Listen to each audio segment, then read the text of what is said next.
Olá a todos, eu sou Micael Amorim, presidente fundador aqui do Grupo Carcarás, Juventude Conservadora da UFMA. Eu estou passando aqui rapidinho para trazer 10 livros que todo conservador deve ler. Se você se considera um conservador brasileiro, sobretudo, você precisa ler estes 10 livros. É uma listinha pequena, mas que vai contribuir muito para a sua formação cultural, sua formação intelectual, do que é ser um conservador, sobretudo um conservador brasileiro em 2020. Muita gente pergunta o que raios é o conservadorismo, por que o Grupo Carcarás é um grupo conservador. Talvez isso é tema para um próximo vídeo. Então aqui eu vou me limitar a dar estas 10 dicas para vocês. E fique até o final do vídeo que tem umas dicas bônus. O primeiro livro de nossa lista, começando já com chave de ouro, Eric Feiglin,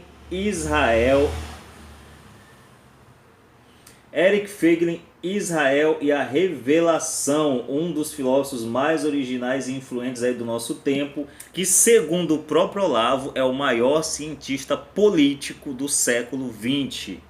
Uma pena a absurda maioria dos professores universitários não o conhecerem. Eu sei disso porque eu tentei fazer a monografia na obra do Feiglin e não encontrei um orientador, né?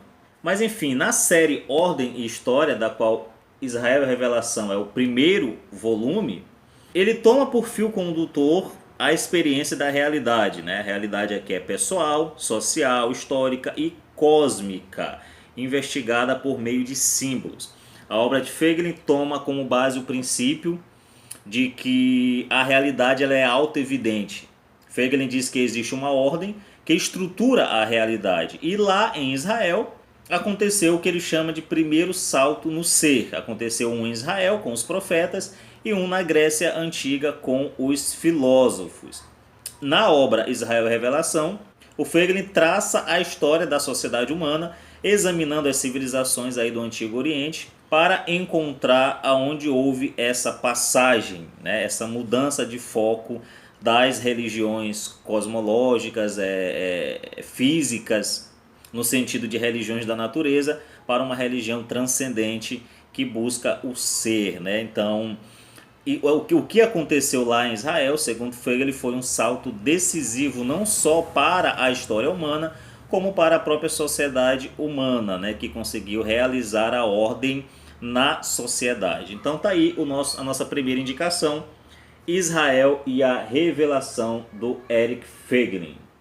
O item número 2 da nossa lista é o livro do Christopher Dawson, A Criação do Ocidente. Livraço aí pela E-Realizações, que trata da religião e a civilização medieval. Então, para você que se interessa pelos temas aí medievais, então para você que busca um aprofundamento sobre o período medieval, ou para você que é conservador, né, que não tem uma linha de pesquisa voltada para a Idade Média, mas que se considera conservador, esse livro aqui, cara, é essencial. A Criação do Ocidente, por Christopher Dawson, aborda dois assuntos: a origem da Europa e as raízes da cultura ocidental.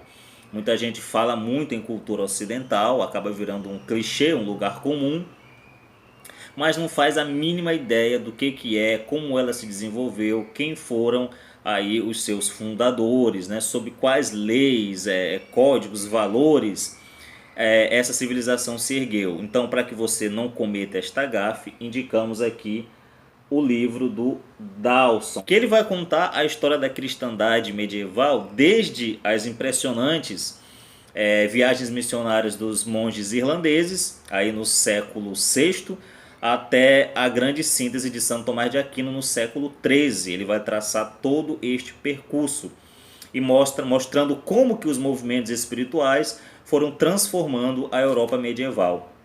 E como que essa cultura, para muita gente, uma cultura tenebrosa, de trevas, onde a ciência foi ocultada, onde o saber foi estagnado, né?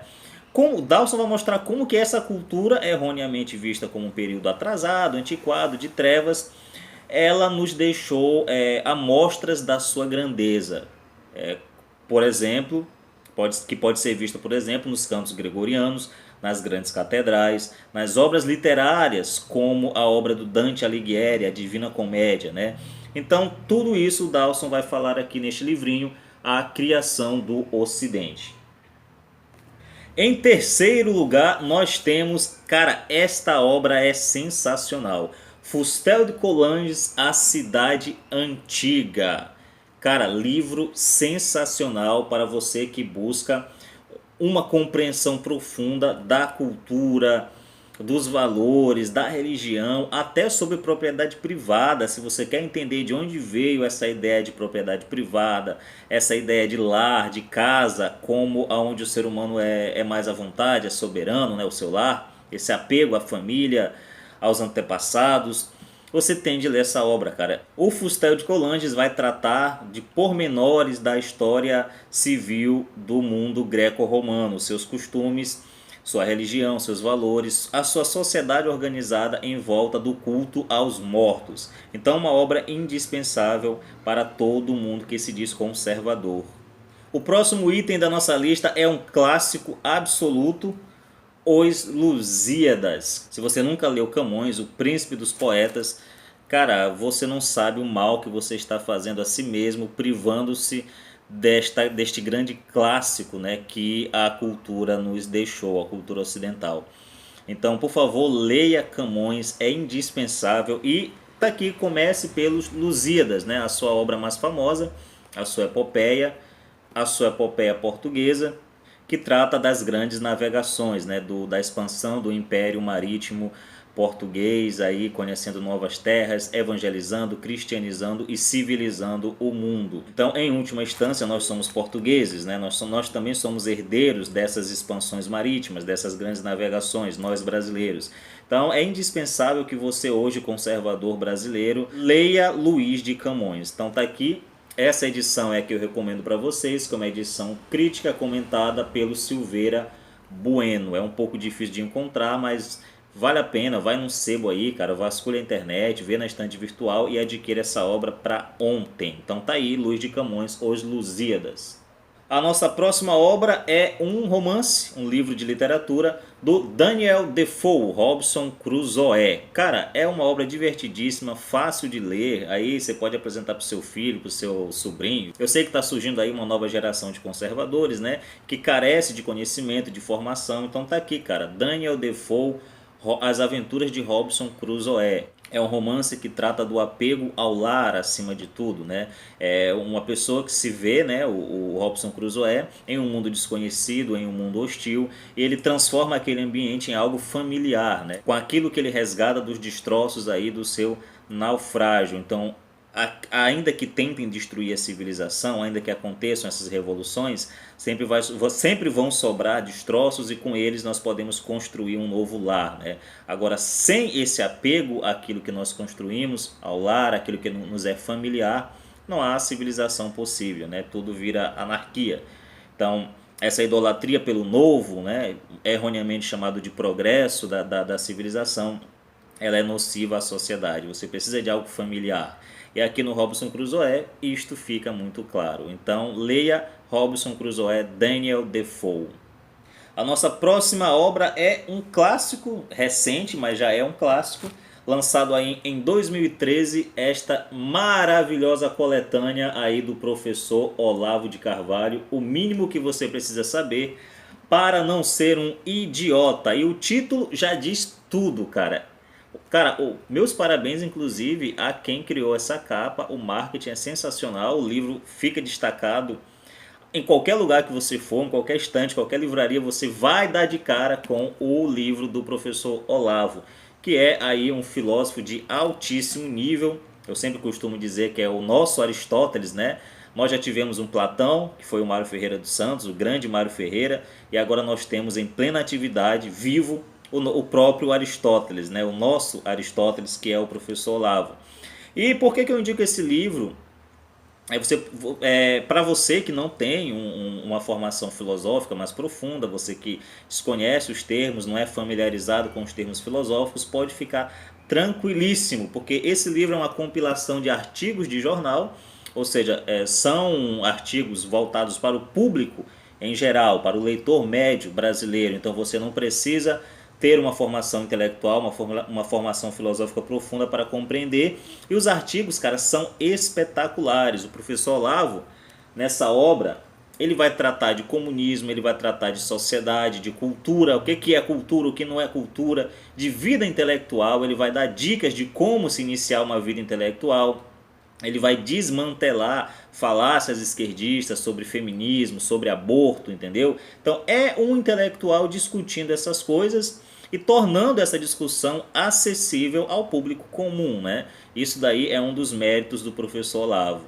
Ortega C dizia que a clareza é a cortesia do filósofo. Então, nós podemos dizer que Olavo é um dos intelectuais mais corteses que existem aí na história. Então, leia Olavo de Carvalho, o mínimo que você precisa saber para não ser um idiota. Vai fazer um bem danado, acredite. Eu mesmo era um completo imbecil antes de conhecer o professor Olavo, antes de ler esta obra. Então, se você quer deixar de ser um idiota, leia este livro. O próximo item de nossa lista, na verdade, é um combo e você vai já saber por quê.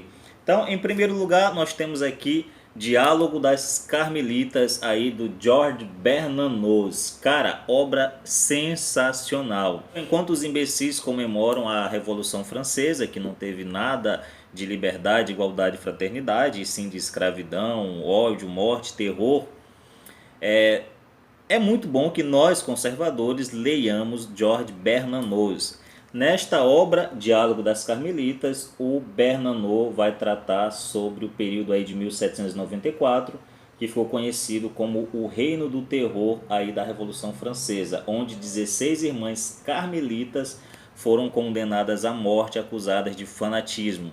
Então é uma peça de teatro baseada em fatos reais, né? Isso aconteceu de fato aí no auge da Revolução Francesa, onde ao mesmo tempo que se assinavam termos e leis sobre liberdade e direitos civis, se matava, cortava a cabeça de religiosos, de padres, de freiras, se perseguia pessoas por causa da sua fé, por causa dos seus valores. Então a Revolução Francesa foi um reino do terror, né? Falsamente apresentado como progresso, como iluminação, como avanço. Então, para que você acompanhe um pouco, viva um pouco imaginativamente este período, leia George Bernanos, Diálogo das Carmelitas. E o próximo item é mais um livro do Bernanos, por isso que eu falei que era um combo, Grandes Cemitérios sobre a Lua. Publicado em 1938, este livro causou grande escândalo na França.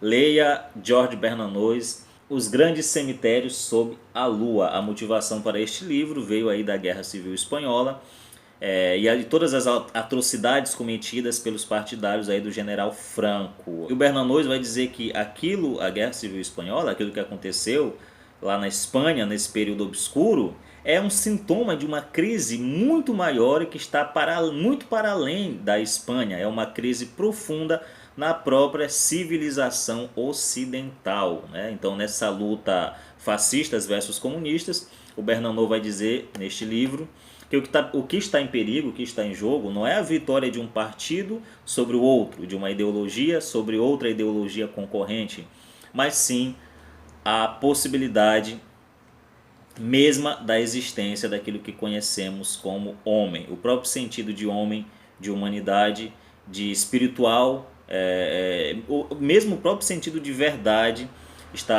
estava ameaçada e está hoje em dia também, né? O Bernanos foi uma espécie de profeta, né, que previu muitas das grandes guerras ideológicas que iriam atacar a ideia de verdade e com ela a ideia de liberdade. Então, tanto a ideologia fascista quanto a ideologia comunista, elas buscam o mesmo fim, a destruição ontológica da ideia de ser, da ideia de verdade. Então tá aqui, Os Grandes Cemitérios sobre a Lua, do George Bernanos. Cara, ler Bernanos é um deleite sem tamanho, né? Eu comparo a leitura dele à leitura do Olavo, do Chesterton ou do próprio Ortega C, né? Algo que é gostoso de ler, é tranquilo de ler e você tem insights o tempo inteiro, né? Com a leitura, uma leitura que contagia o leitor. Então, fica a dica. O próximo item de nossa lista é um clássico absoluto, A Rebelião das Massas, do José Ortega y Gasset. Cara, só tem clássico nessa lista. Então, se você ainda não conhecia estas obras, comenta aqui embaixo, né? Fala o que você achou da lista e já inscreva-se no canal para outras indicações. Então, A Rebelião das Massas, esta edição tem o prefácio do Julián Marías, que foi discípulo do Ortega y Gasset. Ortega y Gasset é um filósofo assim sensacional, cara. Ele não só tratou da Espanha, né, do mundo espanhol, ele mesmo disse que a sua obra é uma obra de um pensador espanhol para pensadores espanhóis. Ele tentou aí integrar de volta a Espanha à ciência europeia e dizia que sem essas raízes não havia identidade cultural, portanto não haveria uma ideia de Espanha como nação mesma, né? Então o Ortega foi um pensador nacionalista, digamos assim, por mostrar a visão espanhola do mundo, né? Ele, com a sua teoria do racio-vitalismo, deixou claro que o ponto de vista de uma pessoa ou de uma nação deve ser sempre o ponto de partida para qualquer investigação, porque aquilo que você percebe, aquilo que você aprende, até a linguagem na qual você se expressa, ela já foi recebida aí da sua nacionalidade, do seu lugar no mundo. E é essa investigação que o Ortega faz. E nessa obra ele mostra como que as ideologias de massas, o homem massa, que surgiu aí no século XX, que foi herdeiro do século XIX, é um homem mimado, é um homem prepotente, é um homem que renega a sua identidade, os seus valores e busca a rebelião, digamos assim. Busca ser independente e acaba negando toda a tradição e todo o legado que foi deixado pelos nossos antepassados, né? E é um outro ensinamento importante deste livro, que Ortega vai dizer que o legado que nós devemos receber dos antepassados é o legado dos erros. Esse legado dos erros é o mais importante, porque nós podemos aprender onde a geração passada errou. E já dizia o ditado, quem não conhece a história está fadado a repeti-la.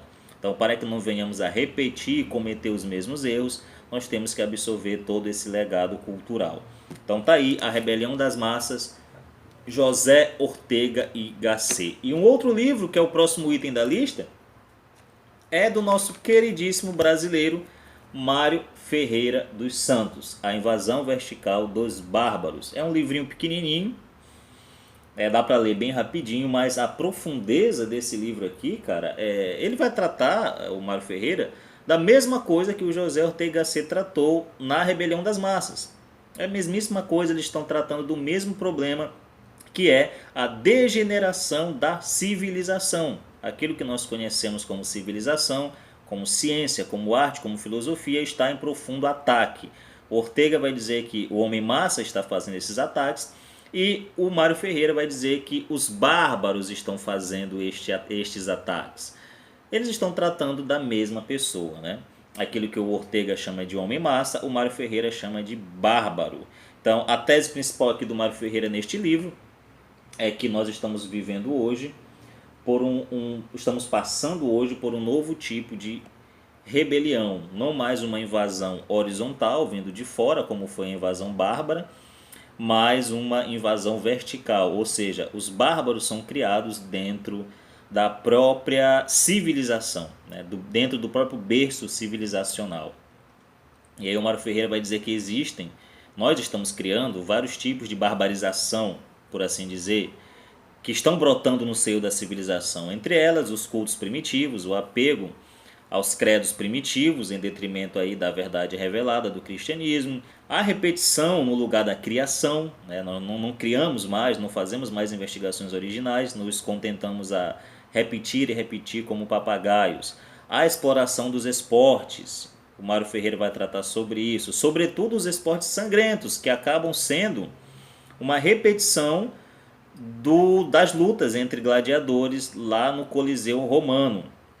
Ele vai falar também da militância anticristã, que é um tipo de barbarismo, a supervalorização do especialismo, que é a valorização das ciências particulares, né, da técnica, do tecnicismo, em detrimento aí das verdades universais. Isso publicado na década de 60, já caminhando ali para o final da década de 60, em 1967, o Mário Ferreira, um visionário, já tratava destes assuntos, cara. Então tá aqui, leia A Invasão Vertical dos Bárbaros, do, segundo o professor Olavo, maior filósofo brasileiro, que é o Mário Ferreira dos Santos. Então tá aqui, se você é conservador brasileiro e não leu Mário Ferreira dos Santos, cara, leia o quanto antes. Então estes foram os 10 livros que todo conservador deve ler. Então se você acha que faltou algum livro, se você conhece algum livro e se sentiu injustiçado porque ele não está na nossa lista, você comenta aqui embaixo algum acréscimo valioso que a gente possa estar fazendo para um próximo vídeo. E se você gostou desse tipo de vídeo, desse tipo de conteúdo, comenta aqui embaixo, pode fazer as suas críticas, suas sugestões. E já se inscreve aí, cara, para não perder o nosso conteúdo, né? Ative aqui as notificações, deixa o like nesse vídeo, que assim você vai ajudar o engajamento aqui no nosso canal e mais pessoas vão poder receber essas dicas. E não esqueça de compartilhar este vídeo com seus amigos, mande aí nos seus grupos de militância conservadora, que já serve aí como um cronograma de formação cultural, né? Você pode até pegar esses livros, ir atrás e ler com seus amigos, né? Fazer formações culturais, leituras compartilhadas com seus grupos. Isso é bem importante. Então, clica aqui para conhecer a nossa lista bônus, que eu vou encerrar esse vídeo para não ficar muito longo, mas nós temos aí um bônus, como eu falei no começo do vídeo, e você pode assistir clicando aqui.